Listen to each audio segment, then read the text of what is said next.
J'ai organisé un voyage de reconnexion au Bénin pour les afrodescendants et voici 5 choses que j'ai appris sur moi-même. Numéro 1, quand je suis passionné de quelque chose et que je suis régulier, finalement ça paye. Et c'est quelque chose que je suis content d'avoir vu. À la base, je faisais les vidéos par passion parce que j'aimais aller au village, discuter avec les gens, voir un petit peu ce qu'ils faisaient de traditionnel. Et 3 ans plus tard, ça a donné le retour en Afrique Tour. Numéro 2, je suis pas mal sociable. Je pensais pas, je me pensais introverti, mais force est de constater que j'aime bien le contact.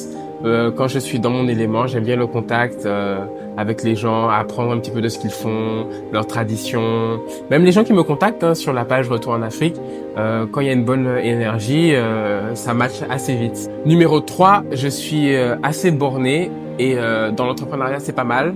Dans d'autres domaines de la vie, je sais pas trop, mais ça m'a bien aidé. Ça m'a bien aidé d'avoir, lorsque j'ai quelque chose en tête, que je suis passionné par quelque chose, que je veux que ça réussisse, je suis assez persistant et ça m'a beaucoup aidé pour organiser le Retour en Afrique Tour parce qu'il y avait beaucoup de choses à gérer et je suis content. C'est une bonne qualité pour le business. Numéro 4, ma reconnexion au continent n'est pas finie. Et je vois en fait que c'est un cheminement. Je le vois grâce aux personnes avec qui je discute en ligne, je le vois grâce aux participants qui sont venus pour le Retour en Afrique Tour première édition. Il y avait des façons de penser que j'avais avant de vivre sur le continent que je n'ai plus forcément. En fait, c'est un cheminement et le mien, je considère qu'il n'est pas encore fini. Je pense que ça va s'enrichir au fur et à mesure des expériences que je vais faire ici au Bénin. Numéro 5, je vois que j'ai toujours le trac lorsque je commence quelque chose, malgré les réussites que j'ai eues avant.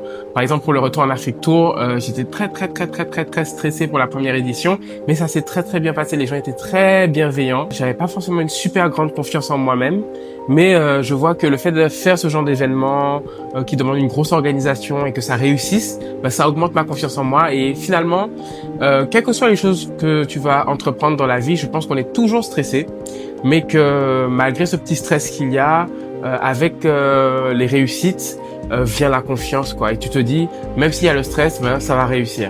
Donc, pour le Retour en Afrique, deuxième édition, il nous reste 3 places pour la session de janvier, du 6 au 17 janvier. Donc, c'est un moment plein d'émotions.